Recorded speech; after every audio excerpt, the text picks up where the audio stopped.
ഈ കാണുന്നതൊരു റിസോർട്ടല്ല, പക്ഷെ ഒരു റിസോർട്ടിൻ്റെതായിട്ടുള്ള എല്ലാ സൗകര്യ സംവിധാനങ്ങളും വളരെ സൗജന്യമായിട്ട് ക്യാൻസർ രോഗികൾക്കായിട്ട് കൊടുക്കുന്ന ഒരു സ്ഥലമാണ് എന്ന് പറഞ്ഞാൽ വിശ്വസിക്കോ? അതും കേരളത്തിൽ യുവാക്കൾ നടത്തുന്ന ഒരു വലിയ പ്രസ്ഥാനം. സനാഥാലയം എന്നാണ് പേര്. ക്യാൻസർ ബാധിച്ച് RCCയിൽ ട്രീറ്റ്മെന്റിന് വരുന്ന കുഞ്ഞു മക്കൾക്കും മുതിർന്നവർക്കും ഒക്കെ ഒരുപോലെ അഭയം കൊടുക്കുന്ന ഒരു സംഗീതം.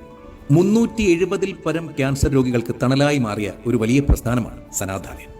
നിങ്ങൾക്ക് ഇഷ്ടമുള്ള ഭക്ഷണം ഇഷ്ടം പോലെ കഴിക്കാൻ സൗജന്യമായിട്ട് തന്നെ ഇവിടെ അവസരമുണ്ട്. ഇഷ്ടമുള്ളതുപോലെ അതിമനോഹരമായിട്ടുള്ള പേഴ്സണൽ സ്പേസിൽ ജീവിക്കാനാകുന്നു എന്നതും മറ്റൊരു വലിയ സന്തോഷമാണ്. സനാഥാലയത്തിലേക്ക് അഡ്മിഷന് വരുന്നവരുടെ കയ്യിൽ നിന്ന് ഒരു രൂപ പോലും മേടിക്കുന്നില്ല എന്ന് മാത്രമല്ല, അവരുടെ സങ്കടങ്ങൾക്കൊപ്പം അതിനെ സൊല്യൂട്ട് ചെയ്ത് കൊടുക്കുന്നതിനുള്ള പ്രശ്ന പരിഹാര സമിതി കൂടി സനാഥാലയത്തിനുണ്ട്. തിരുവനന്തപുരം റീജിയണൽ ക്യാൻസർ കെയർ സെന്ററിന്റെ ഏകദേശം 1.5 കിലോമീറ്റർ ചുറ്റളവിൽ ഗൗരീശപട്ടം എന്ന മനോഹരമായിട്ടുള്ള സ്ഥലത്താണ് ഈ പച്ചപ്പിന്റെ പ്രതീക്ഷയായ തൂവെള്ളക്കൊട്ടാരം. ഒക്കെയും വെള്ളയാണ്. നിങ്ങളുടെ മനസ്സിന്റെ വിശാലത പോലെ വളരെ വിശാലമായിട്ടുള്ള മുറികളിൽ മനോഹരമായിട്ടുള്ള ഈ പച്ചത്തുരുത്തിൽ രോഗത്തോട് പോരാടി ജീവിതം തിരികെ പിടിച്ച എത്രയോ മനുഷ്യർ.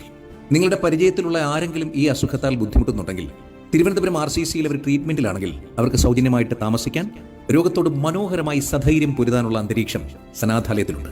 ഈ വാതിലുകൾ എല്ലായ്പ്പോഴും അവർക്കായി തുറന്നിരിക്കുന്നു.